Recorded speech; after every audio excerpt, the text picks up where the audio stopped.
Well, good evening, everyone. This is Dr. Rhonda Farrell, and I'm representing three divisions tonight: human development and leadership, innovation, and government. And boy, are you in for a treat because you have a phenomenal leader, founder and CEO of JMT Compliance Consulting, Miss Jennifer Massioli Tudor.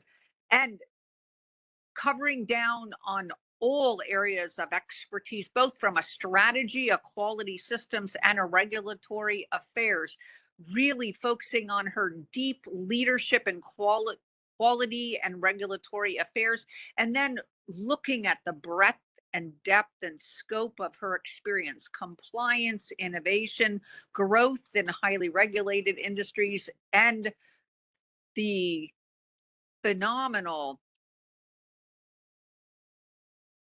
legendary companies that she has had a chance to work with, including J&J and GE Healthcare. So please open with a great round of applause for our phenomenal speaker tonight: navigating leadership, fostering continuous improvement in total quality management to drive organizational excellence.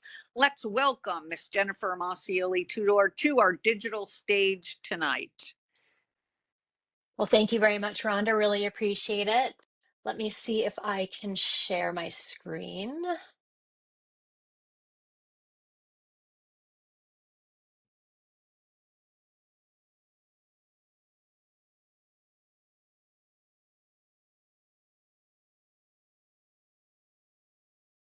Oops. Give me 1 second.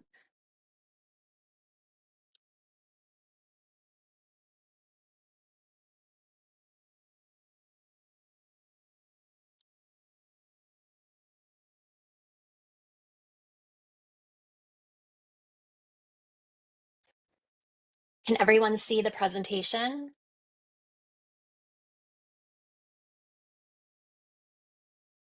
We are not able to see it yet. Okay.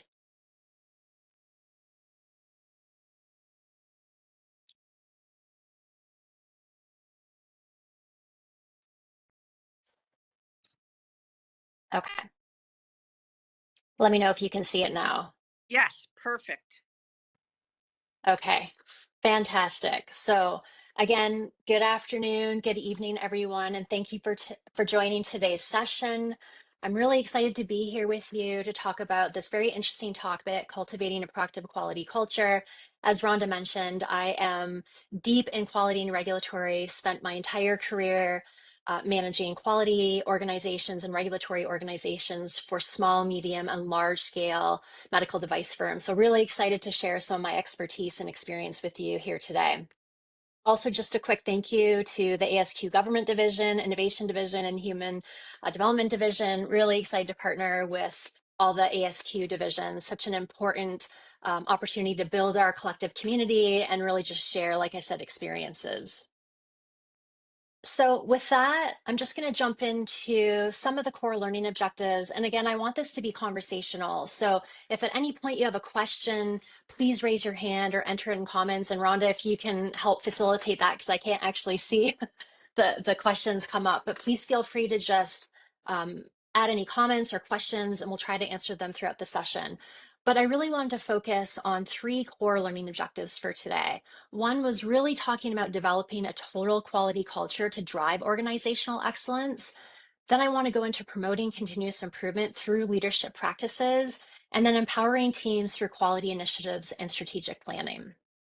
So I'm going to quickly just stop my video so we can move on. So let's dive into the first quality objective. And I'm assuming that all of you have some familiarity, if not deep familiarity, with really driving a quality culture across whatever sector you're sitting in, because we know that when we drive quality across the organization, it really has some really phenomenal outcomes. So what does that look like? When we think about organizational excellence, and we've heard this term probably a number of times over the years, but it continues to come up. And the question is, why now? Why are we really sort of shifting focus and talking about this more actively and proactively across different sectors across our organizations? So when we think about organizational excellence, we're really operating in a world where technology is advancing faster than our systems can keep up. So let's think about that for a second. I was just at a conference today, and the whole focus was around AI technology. So we know that our technology is continuing to advance faster than we can keep up. Regulations are evolving across regions, and remote and global workforces are redefining how teams are acting and connecting. So this is why now we need to really start focusing on how do we look at rapid technological advancements? How do we look at rapid changes in the regulatory landscape? How do we address globalization and remote work trends? Focus on employee experience and well-being, shift towards agile and adaptive leadership, and importance of diversity, equity, and inclusion. So these are all elements as we think about drivers to organizational excellence. These are all pillars that we need to think about and factor in as we drive organizational change across our sectors. Now we've talked about the quality culture, and as I mentioned, my domain expertise is quality, but I also believe strongly that we really have to collectively as organizations, not just quality, really promote a quality culture. And so how do we do that? So we know at the heart of excellence, and we're thinking about compliance excellence, product excellence, business excellence, quality culture can really be a key differentiator for organizations. So when teams collaborate, when they feel empowered, and they see engaged leadership, everything improves. Productivity, efficiency, and customer satisfaction. And sitting in the medical device space, really the patient is at the epicenter of everything that we do. Customer experience, making sure that when we ship a product, it works. And so these core tenets, as we look around quality culture, are key drivers to ensuring that we have a good overall customer experience. When we think about what is organizational excellence, it's really about building a framework that engages and motivates people to deliver results that consistently exceed expectations. So we know, especially sitting in a regulated environment, there are certain things that we have to do in order to play in this space. And some organizations are okay just meeting the intent of the regulation. But driving organizational excellence is well beyond that. It's really raising your hand a little bit higher to drive excellence in everything that we do, really pushing the boundaries of what good looks like. So again, it's really driving excellence. The other thing to consider, it's not a one-time goal. It's an ongoing effort to align standards, processes, and performances so teams can deliver superior outcomes. So again, this is not one and done. This really needs to be woven into the core fabric of your organizational structure and culture. When we break it down, organization is about structure, people, and systems aligned under leadership toward a shared purpose. So if you think about your current state within your organization, are you well accustomed and well equipped to drive anything forward because you know the why behind it? You have a common mission of shared purpose. Many times organizations seem very fragmented, and because of that fragmentation, teams are not working effectively and driving operational excellence because it's siloed, or we have too many priorities, or there's just too much to do, and everything that we're doing is mediocre because we don't really have the time to do one thing really, really well. So when we see structure and performance come together, that's when true organizational alliance happens. So as we think about the framework, again, it's not a one and done. It's really weaving that those core principles as part of your organizational structure and your pillars. The roadmap to excellence, and there's a lot of different elements that could contribute here. But when we think about the wheel of organizational excellence, there's a lot of things to consider. We need to make sure that from a planning perspective, we create the right vision and we establish benchmarks. The position, we want to make sure that we identify the best structure to achieve your team's goals. If you were to sort of reflect today, do you know exactly what the priorities are within your organization? And is everyone collectively aligned around what those priorities are? Or do you constantly see organizations shift and pivot? We think about people. People are really the most important asset to any organization. So, how do you define hiring? How do you assess current employees? I talked about the fast paced shift that we're seeing in technologies. How do we build competencies internally to make sure we're keeping up with these shifts in technology and regulations? Processes. Do we identify and implement processes that are more needed to be effective? So, are we looking at processes regularly to make sure that we're evolving as the organization and the standards evolve? The performetrics. So, are you looking at KPIs? What is good in terms of what you're trying to achieve? Are you looking at those datas or KPIs regularly to make sure that if you have to course correct, you're doing that real time and not waiting until something catastrophic happens and now you have to do a whole bunch of rework? And then passion. Really, as I mentioned previously, identify the why for each team member. More importantly, we have to define what the why is for the organization. And then it trickles down essentially to each of the teams. I wanted to bring up a framework, and maybe some of you are familiar with this, but I love this because even though organizations don't necessarily want to go after the Shingo Award, there's some really good fundamental principles that any organization can adopt very easily. So, just some background, the Shingo model comes from the Shingo Institute at Utah State University, and it's really recognized globally as a framework for achieving sustainable organizational excellence. It really teaches the lasting results from aligning principles, systems, and behaviors, but not just using tools. It's really three core dimensions: cultural enablers, continuous improvement, and enterprise alignment. And why I like this is because we're not just focused on one dimension of a process. We're looking at the entire framework holistically so that we're not over indexing on, let's say, systems or tools. We're looking at how culture drives organizational excellence. We're looking at establishing the guiding principles.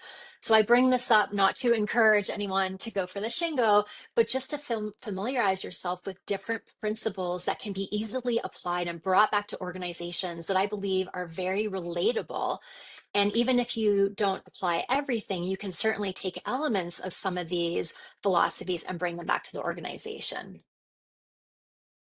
To go a little deeper on the Shingo principles and why I love this so much is really when we think about the core of the Shingo, it's really around enablers to ensure patient safety, to ensure customer satisfaction. And the way to do that is really through these guiding principles. So, and I also love this because it really focuses on people and culture. And so, again, not so much on the process, although the process is extremely critical, but it's looking at everything holistically. So, respect every individual. I think everyone can relate to that. Lead with humility, seek perfection, embrace scientific thinking, focus on process, assure quality at the source. We're not going to pass defects forward. Improve flow and pull, think systematically, create constancy of purpose, and create value for the customer. So, again, my purpose of sharing this with you is again, it's a framework. If you're looking to start the journey to drive organizational excellence, this is a great way to educate individuals who are perhaps aren't as familiar, or even bring this back to leadership to say, here are some things that we can do to start and then continue to build as we move forward. You've heard me talk about the why, and many of you perhaps are familiar with Simon Sinek's Golden Circle. And that reminds us that great organizations don't start with what they do, they start with why they do that. So I just want to repeat that. Organizations don't start with what they do, they start with why they do it. So, again, if you were to reflect on your current situation within your organization, do you really understand the why, the purpose? Why we're doing what we're doing. And so that becomes really the center point of building strong quality culture across the organization. So when we lead with purpose, the how and the what naturally follow. In our collective industries, our why is crystal clear. Again, it's improving patient lives, it's ensuring good customer experience, it's making sure that when we ship a product, it works and it doesn't cause any issues. And so when we think about drivers, this drives innovation, it drives quality, it drives collaboration. There's so many important elements that defining this purpose drives. So, if you reflect on this, does your team currently understand the deeper why behind what you and the teams do every day. The other element that I believe is extremely critical as we think about driving innovation, driving change across organizations, is to create a framework and an environment where you feel empowered to speak up. And so we can call that psychological safety, we can call that speak up culture, but essentially the purpose here is to welcome diversity of thought. So you're talking about making this an explicit priority. You weave this into your culture to say, we want to hear from you. We want to hear the things that are causing roadblocks for the organization. We want to hear solutions. We really want to understand what's happening on the shop floor or in the field, and then it really helps facilitate everyone speaking up. You establish norms for how failure is handled. You create space for new ideas, even wild ones. And we know that sometimes the ideas that come out are sometimes pie in the sky or they're things that are aspirational. We still want to welcome those conversations, but we also want to have the freedom to say, not yet or not right now. And then we also want to embrace productive conflict. So we also know that there's certain times where some people have differing opinions, and that should be recognized and celebrated versus frowned upon. So continuing on, building a culture of excellence, specifically around psychological safety, it really means feeling safe to take interpersonal risks. So, as you think about your current situation, if you show up at a meeting and there's discussion around an existing project or a new product that you want to develop or anything that requires really critical thinking skills, do you feel empowered to bring up anything that's concerning to you, right? Because it's always easy to deliver good news, but it's much more difficult when you have to bring up something that could potentially delay a project or cause a big shift or a rework. So, do you feel empowered to bring up those issues in your current situation? Organizations that nurture psychological safety really creates an environment where people feel encouraged to share creative ideas. So when we think about innovation, we really want to foster an environment of innovation. And what that means is that people need to feel comfortable coming with wild ideas because sometimes the most wild idea leads to the most innovative solution. So again, creating that space where people feel like they have the ability to share those wild ideas.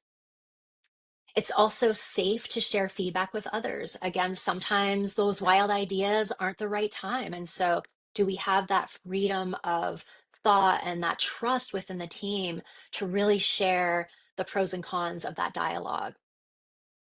And then lastly, it's okay to make mistakes. We are human. We are moving at such a fast pace. And it's important to know that not every project or assumption is going to result in the assumptions that we made. Sometimes we actually have to take a breath, look at the current situation, and pivot. And in those situations, we should really celebrate the learning and then quickly course correct. So, again, obviously, there's certain nuances to everything I've mentioned, but the really key takeaway here is building a speak up culture and making sure everyone has this empowered feeling going into these sessions or going into these meetings to share your opinion really drives a culture of empowerment and trust, which then equals innovation and a whole bunch of other wonderful things. When we think about the benefit of psychological safety enables team members to share diverse perspectives, which I mentioned, and challenge the status quo. How many times have you heard, we've always done it this way? One of the things for me is if I have a team member that says that, I challenge them and I say, well, just because we've always done it that way doesn't mean that we can't look to do it differently in the future. We change and we evolve as an organization. So we should also be looking at evolving our processes and evolving the way we think. Enhanced productivity, companies that prioritize psychological safety or speak up culture witness a 5x increase in the likelihood of employees speaking up. And then lastly, higher employee engagement. You know, we've seen attrition and turnover because people do not feel like they have the ability to speak up and really share what's happening. And so we know that engagement is an important element. So when you have a speak up culture, it really increases that commitment across the organization to really bring your best foot forward. So all things to consider as you're looking, across your current organization and your current team environment, are these things that you're able to do currently? Okay, so we went through objective one. Now we're going to move into promoting continuous improvement through leadership practices. So, how can we really do that effectively? So, why continuous improvement is important? So, it really is what keeps the organization agile, resilient, and competitive. And I'm just going to underscore that again: agile, resilient, and competitive. As I mentioned, we're moving so quickly across our technologies, across our regulatory environments and spaces. And so, the organizations that stay ahead of the curve and really promote continuous improvement continue to drive agility, resilience, and competition. But it's not about the big changes always. Sometimes it's the small, consistent baby step changes that drive the biggest results. So if we think about change management, sometimes it's not effective to go from 0 to 100 and deploy everything at once. Sometimes it's better to roll it out in a phased approach. A, because the adoption is a little bit more manageable from an employee perspective, but also uh, you have less likely of failure. So when we create space for learning and reflection, so if you recall, I mentioned sometimes it's okay to fail, but you have to talk about the failures as a team. So when we pause for learning and reflection, improvement becomes part of our culture, not just a project. So how many times have you been part of a project where something perhaps didn't go as planned and you actually took the time to talk about it and learn from it? Because if you're not taking those opportunities to learn, that you're not potentially preventing this from happening in the future, and also learning from the experiences. There are a couple tenets when we think about continuous improvement, and leadership certainly is a key part of this. There are some principles. So we have vision, we set direction and purpose. Engagement, we need to lead by example. Go see and understand. So many times you might hear of something happening, but really to understand the wing to wing issues, sometimes you need to go to the source and really understand what's happening at the source of the issue. Obviously, respect others and keep promises. So I keep weaving in the importance of humility, respecting others, making sure that you're building trust. Because if you don't have that, all these other tenets sort of fall down. Promoting a lean system, build continuous improvement capabilities, and develop exceptional talent. So again, we can't forget that as the technologies are evolving, as regulatory landscapes are evolving, we also have to develop our talent to keep up. Some of you have probably heard of this Kaizen. I just want to quickly cover this for some of you that may not be as familiar, but it literally means change for the better. It teaches us that real progress doesn't come from massive overhauls, but from many small, consistent improvements over time.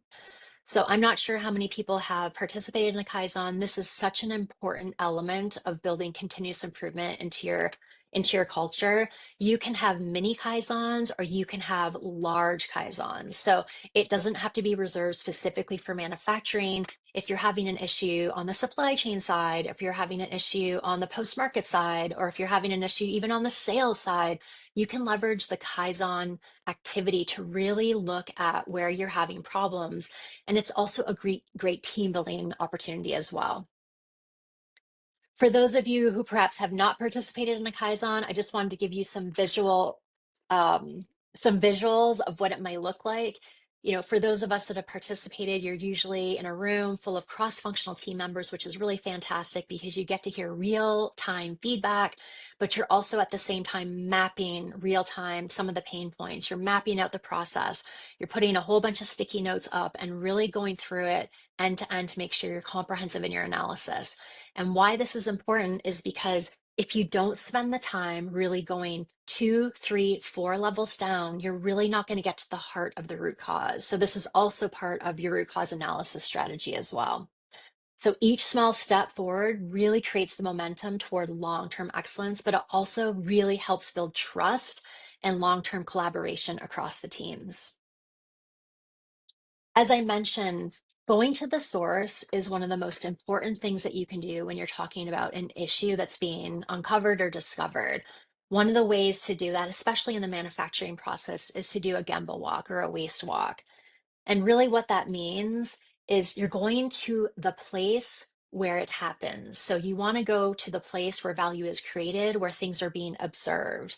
So you're going to go to wherever the source is and you're going to see for yourself. You're going to observe the process. You're going to ask questions real time to whoever is a subject matter expert, whether it's operators or scientists or engineers.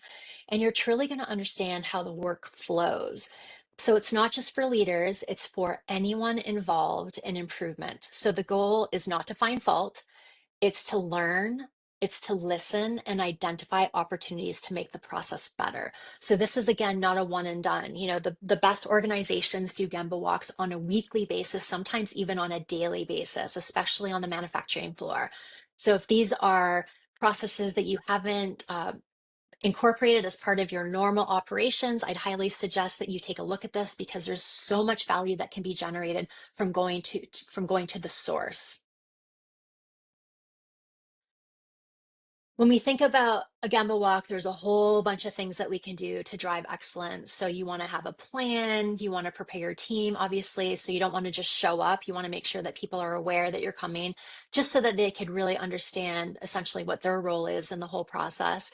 You want to follow the value stream, focus on processes, not people, document your observations. You want to ask a whole bunch of questions. Don't suggest changes during the walk. So again, this Gemba walk is really to observe and really process everything that you're seeing across that particular process. Walk in teams, mix up the schedule. So sometimes it's good so that you're not following the process. But again, the whole purpose is observational. Follow up with employees and then return to the Gemba. So this is a closed loop. So again, it's not one and done.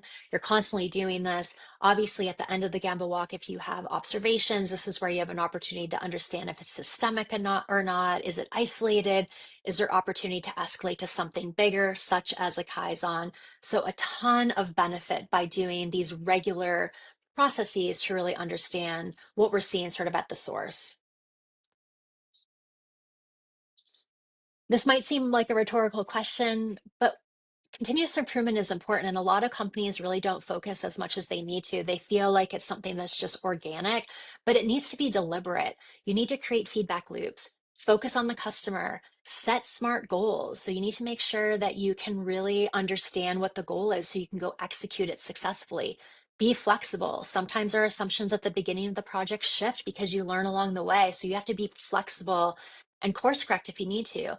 Again, be willing to be wrong. You don't know everything at the beginning of the project because you might not have all the data. So as you get more data, you might have to shift gears, and that's completely okay. Communicate your plans and also celebrate your success. I'm curious for those of you who sit on project teams or are doing root cause analysis or anything specifically around problem solving. Do you just go on to the next project? Or do you take the minute and celebrate that you've actually turned the wheel successfully? So that's the other thing that organizations really need to focus on is celebrate your wins. Take the time to say, great job, and move on to the next, because some of these are very long in nature. Some of these programs are 6 months to a year, and we want to make sure that we're celebrating the wins across the team. If you recall, I mentioned that we've always done it that way. One of the things that spawned for me is that you can have either a fixed mindset or a growth mindset. Many of you are probably familiar with the work of the Stanford psychologist Carol Dweck. And basically, she said it's not intelligence, talent, or education that sets successful people apart, it's their mindset. It's the way they approach life's challenges and problems. So if you look on the left, that's really a fixed mindset narrative in your head. I'm never going to be as smart as that next person. I can't do it. This is too hard. I'm not good at this. I made a mistake. Versus the right, which is growth. Everyone's talented in many ways. I'm still learning. I'll keep trying. With more practice, it'll be easier. This may take some time and effort, but we'll get it done. And mistakes help me learn. And the other thing I love when we think about growth mindset is I don't know it yet, which gives you a ton of freedom to learn it. So you're not fixating on the fact that you don't know it today, but you have the appetite and curiosity to learn it.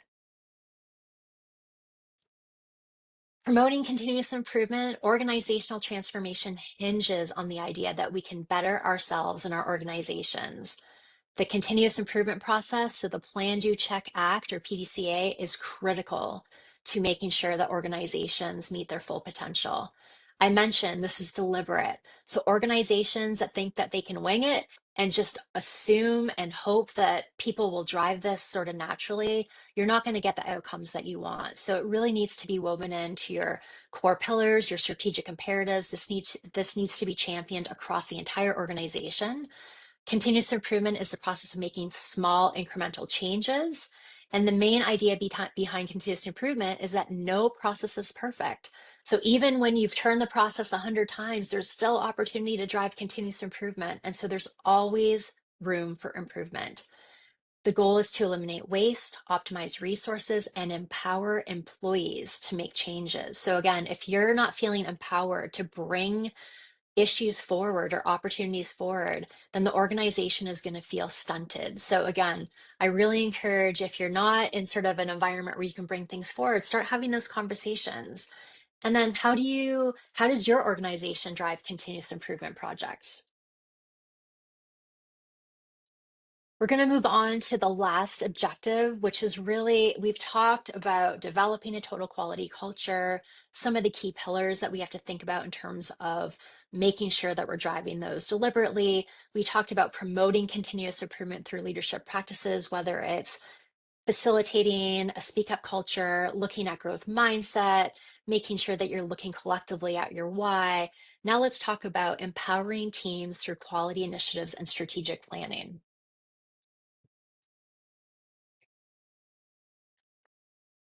Change management is the process that businesses and organizations use to implement change. It's not an easy process. So, for those of you who have perhaps gone through an acquisition with a bigger company, you're going through integration, or you're deploying a huge enterprise software application and that requires all hands on deck, or you're going through some sort of remediation or something that you need to do to better your process. These are all huge change management activities, and they need to be deliberate in terms of how we communicate that across the business. We have to review the reasons for change, implementing the changes, and helping people adapt to these changes.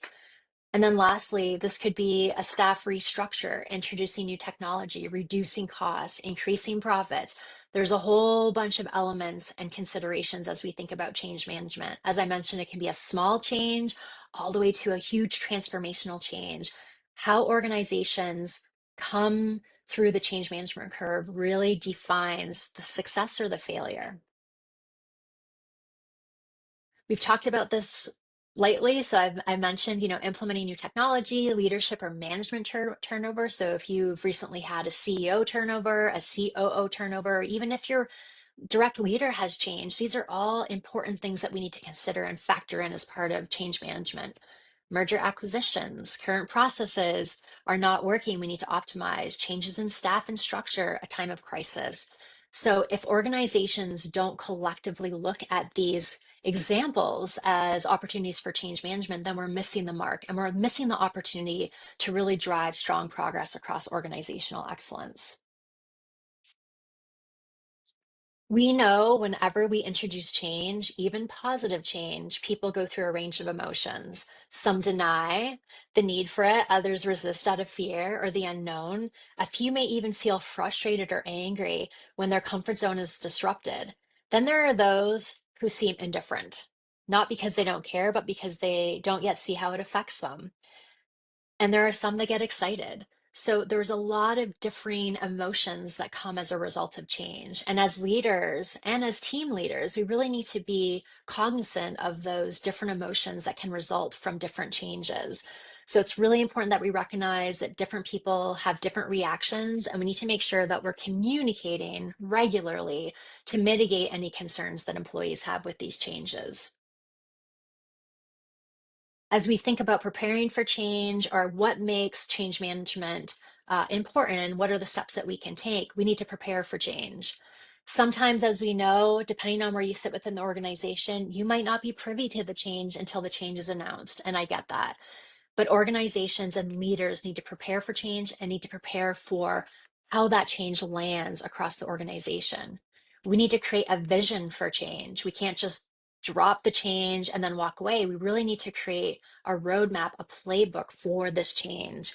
Then we need to implement the changes, embed and solidify the changes, and then we need to review and analyze.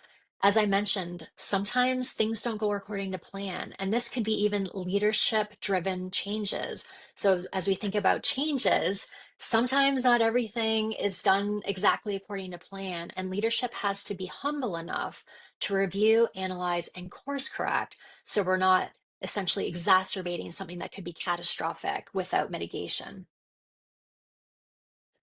I wanted to share the Kubler-Ross change curve because, as you recall, as I mentioned earlier, there are a lot of different reactions to changes. So, as an example, for me, I've been through a lot of different changes within industry, within my profession. I recently shifted and opened my own consulting firm after having been in corporate America for 20 years. My natural tendency is to go from awareness of the change to acceptance.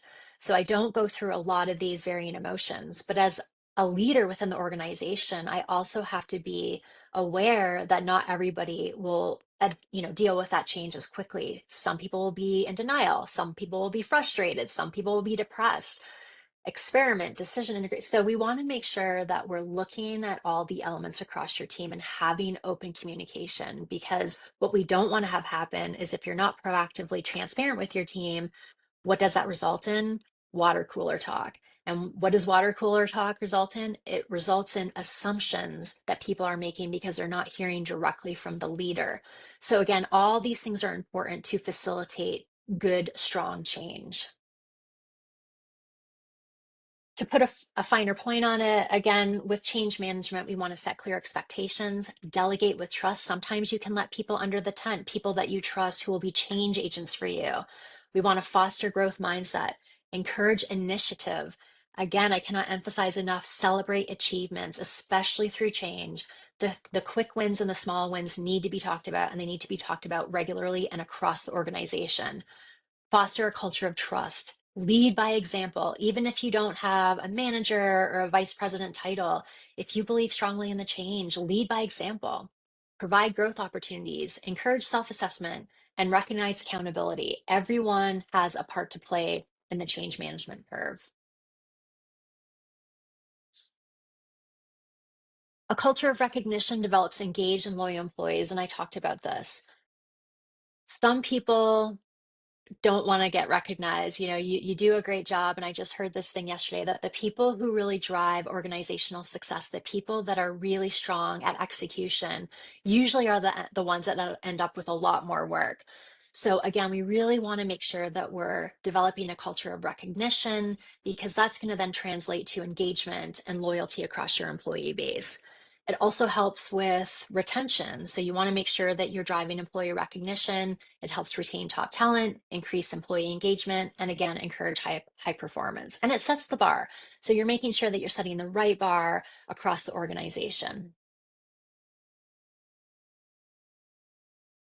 Question for you: what motivates you? There's a lot of different motivators that really contribute to individuals. So when we think about what motivates people, it's interesting when we ask people what drives great work, the top answer isn't money, it's not promotion, it's recognition. At every level, people want to know their efforts matter. That's what they do when they're seen, they're valued, they're appreciated.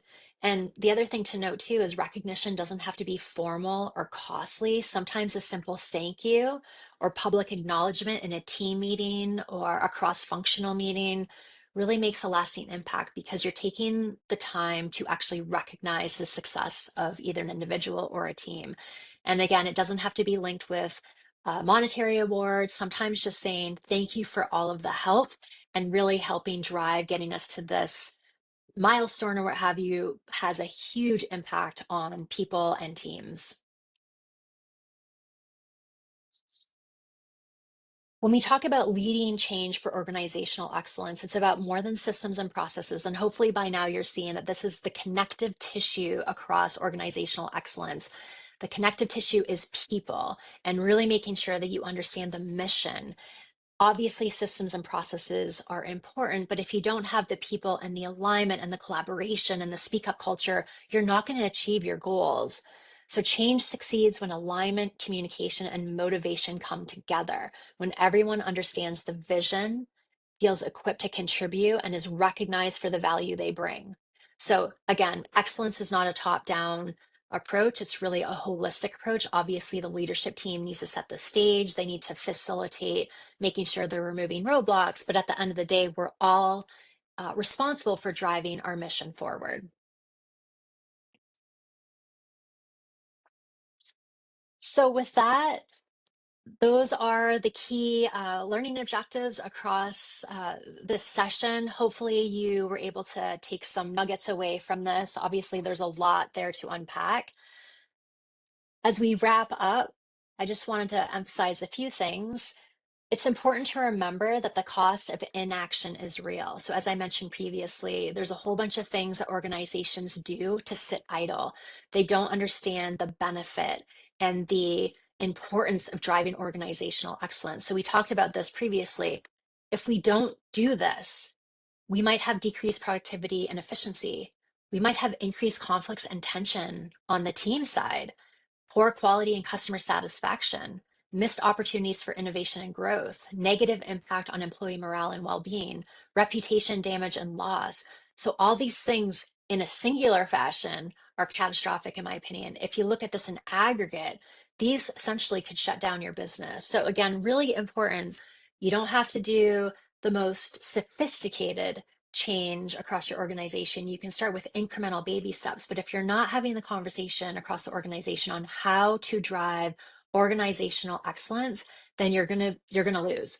You're going to be left behind with other organizations that are driving this. Building a culture of excellence requires a shared vision and core values to serve as the foundation, with leaders modeling the behaviors. So, again, if you're in a situation where the leadership talks about psychological safety or speak up culture, but you're not seeing it put into practice, there's going to be incongruency in the messages that you're hearing. So, leaders really need to model the good behaviors and model this across the organization every day they show up.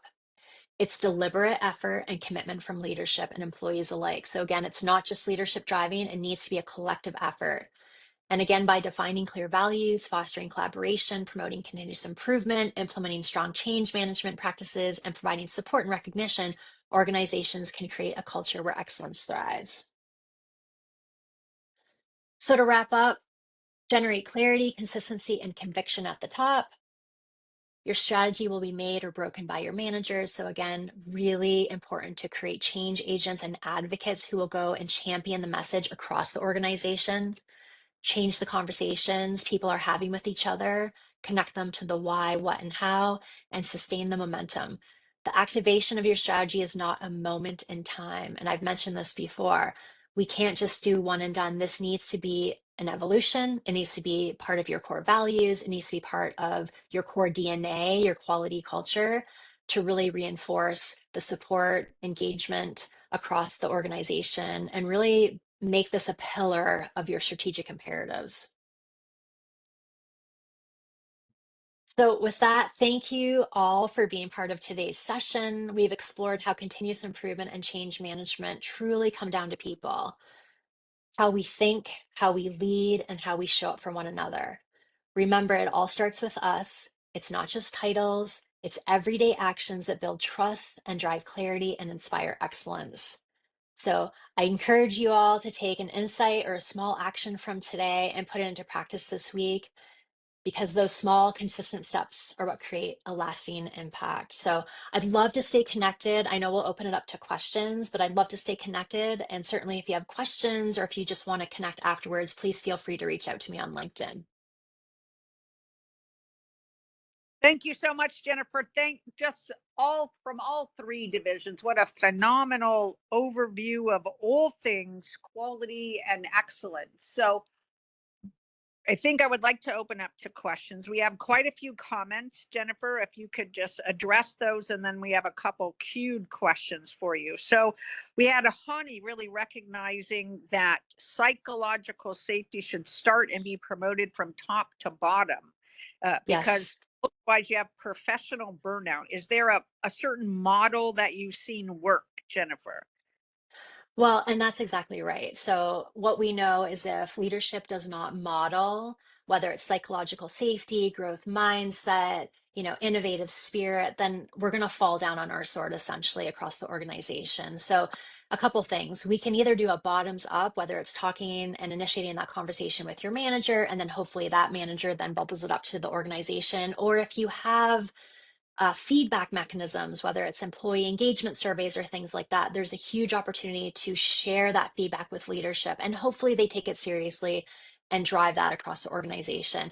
But again, if leadership is closed to it, then it's going to be really hard to facilitate the change. So I just encourage everyone to at least have the conversation, be aware that these are important pillars. And if you're not talking about it, here's a great chance to sort of blaze the trail. Thank you so much. We have another one that really talks about Kathy. She wants to talk about kind of how everyone is a different piece of the puzzle and what they bring to the table. What have you seen worked best there? Well, that's just it. So, if we think about situational leadership, right, everyone has a different skill set, a different competency that they bring to the table.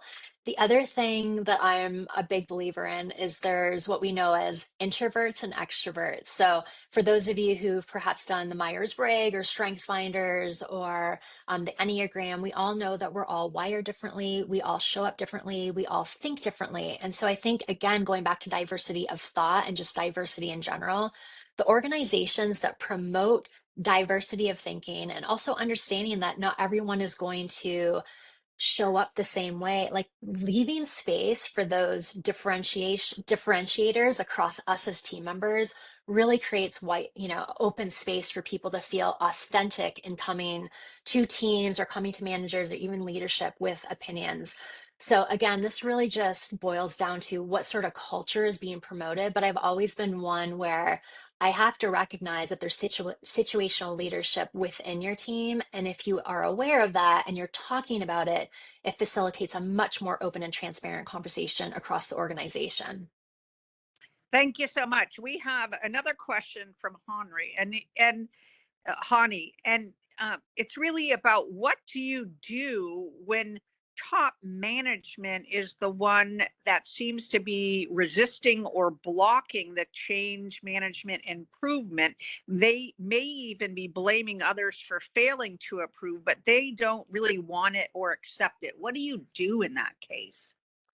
This actually came up. It's interesting. I was talking to a friend of mine. She's a chief people officer at a large medical device company, and this question came up, and she gave some really good advice. She said, sometimes when you're in a situation where it feels very prickly, especially when you're dealing with top management, one of the strategies that she's seen work really, really well is come at it from help me understand. Right. So it sort of diffuses anything from an emotional level and accountability perspective, but you're actually just curious. You come from a place of curiosity. And sometimes, especially with leaders where they don't have a lot of time, they're trying to move through things very quickly. Sometimes when you approach it that way, they're more eager to just kind of relax. The shoulders go down, there's a little less stress, and they're much more willing to have the conversation because you're approaching it in a way that's like, help me understand XYZ versus like, why did this happen? So it's all in the frame, all in the framing, all in how you're approaching it. And again, it's a learned skill, it's not a perfect science, but I just really appreciated that perspective because she said that she's seen all levels of the organization apply this principle. And it's really helped not only the conversations evolve, but it's also helped drive relationships across relationships that were perhaps a little bit contentious before. So just something to consider as you're thinking about perhaps having conversations. Thank you so much. So that sounds really a resistance buster, if you will, and then maybe It an is. to engage, right? Once you get some gold there. So thank you so much, Jennifer.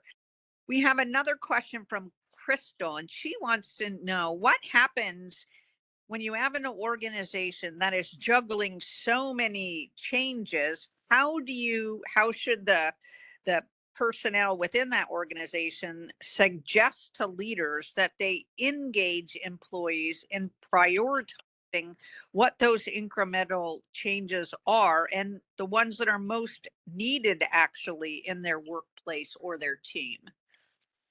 It's a great question. And if you recall, when I mentioned when we as leaders deploy big changes, we also need to pause and reflect and really check in with the organization to make sure that our assumptions were correct. Because sometimes when you're sitting at the 30,000-foot perspective, you're not in the day to day. And sometimes you don't understand all the implications for deploying that change.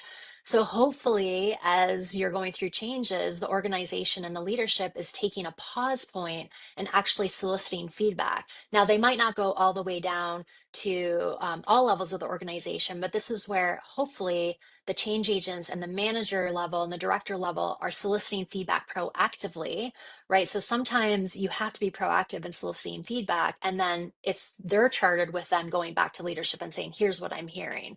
Because if you don't have closed loop, if you're not proactively going and seeking feedback, many people aren't going to feel inclined to give it to you. So again, I know it starts with leadership, but sometimes you need to be a little bit bold and really drive some of those conversations proactively so that you can cycle it back. Thank you so much. Okay, here is one where we have a really back to your points about how seminal leadership is in moving this concept of excellence forward. So we have from your perspective, what might be the most critical leadership traits? And then if you balance that with the teams you've led in companies like J&J and GE Health, Boston Scientific, et cetera, what might be the practices that you've found to be most effective in growing and sustaining that culture of quality and improvement? Yeah, that's a great question. So, one of the things that I learned, and this was an evolution as I grew in my sort of leadership journey, is sometimes the most powerful thing to do as a leader is to say nothing. Sometimes the best way to really engage your employees is just to sit back and let them talk.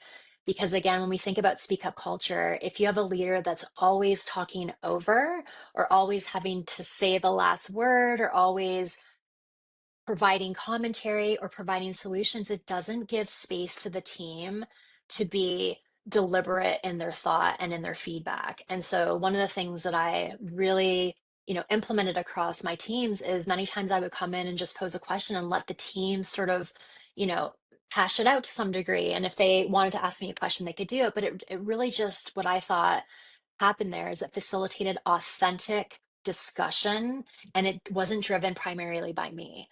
So I think as leaders, we have to be okay empowering the team to drive conversations and to sit back and just listen. And obviously, if we need to step in, we do. But I think too many times we try to overarch and control, and then that really it stamps out essentially some of the innovation that could happen if you step back. The other thing I will say too is leaders are not always right. And so the leaders that I really aspire, the people that have really inspired me and that I look up to are the people that are completely comfortable, essentially admitting that maybe they weren't completely right. And maybe they won't, admit that to the whole organization. But I think being a humble leader and being an authentic leader really helps build trust across the organization. So my philosophy is I will show up the same way for a vice president as I will for a quality engineer. I won't change who I am because it has to be authentic and people need to feel very comfortable having those interactions. If you think about the Gemba walk, I've done many Gemba walks. And so you're interfacing with people who probably aren't used to dealing with leadership. And so you have to create this sense of partnership and collaboration. Otherwise, they're not going to open up to you. So I'm not sure if that answers the question, but those are some of the key things that I've, sort of adopted through my leadership journey. Thank you. Yes. So I think that's a phenomenal point. I think next question goals. How can leaders strike the balance between achieving short-term operational efficiency and embedding sustainable long-term quality practices? I think you can do those in parallel. So if you recall, when I talked about quality culture, it really needs to be at the epicenter of your strategic imperative. So when we think about organizational excellence, operational excellence, driving continuous improvement, if you don't have that on your 3 to 5 year strategic imperative roadmap, then you're actually not building sustainable organizational excellence or operational excellence. So again, you really have to make it part of the conversation in everything that you do. You certainly can have those small wins, like those quick wins, and we see those all the time, but is it sustainable? So again, the organizations that really drive this tenet forward are those that if you look in the next 3 to 5 years, it's mapped out already. So they already have plotted it as one of the core strategic imperatives, and everyone across the organization knows it.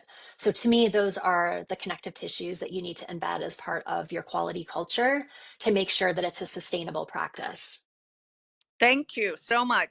Okay, maybe one or two more, depending on how fast you can answer.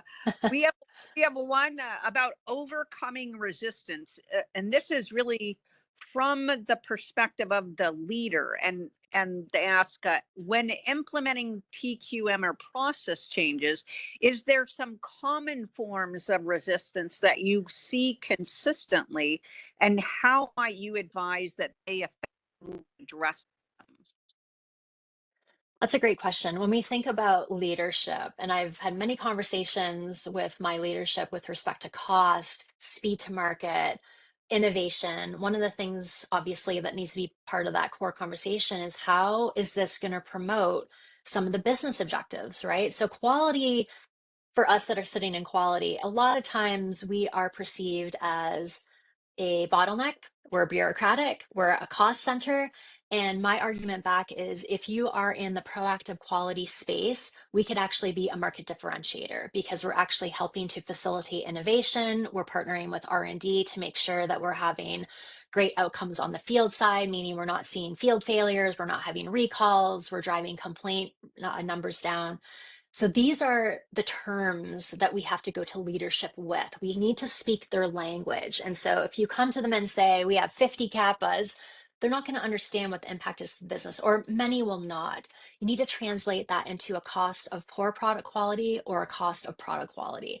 And so again, my suggestion always to teams who are starting the journey is to really translate some of this at a high level into terms that leadership can understand, not just quality, but your sales leader, your marketing leader, your R&D leader, because that's what's going to help cement the mission and going back to the why. If we can't articulate that, it's going to be very hard to get buy-in at the top because they're going to see it again as a cost prohibitive element and they're not going to want to invest. So again, there's a huge amount of opportunity to talk about this in a way that really translates effectively to the leadership. Well, thank you so much. I think, okay, I'm going to pause us there and just thank you, Jennifer, for your phenomenal, not only your presentation, but really the depth and breadth of the scope of the questions that you're answering and all of the things that anybody raised. I'm going to, yes, you're getting thank yous from everyone on the line for just a phenomenal presentation. So without further ado, I'm just going to close us out for this evening. Let me just share our presentation one more time.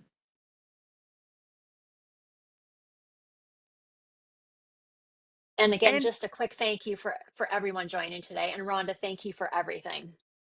well, Jennifer, thank you. And again, on behalf of the HDNL Innovation and Government, we are so grateful to have you here tonight, Jennifer Masiola, to be our wonderful guest speaker.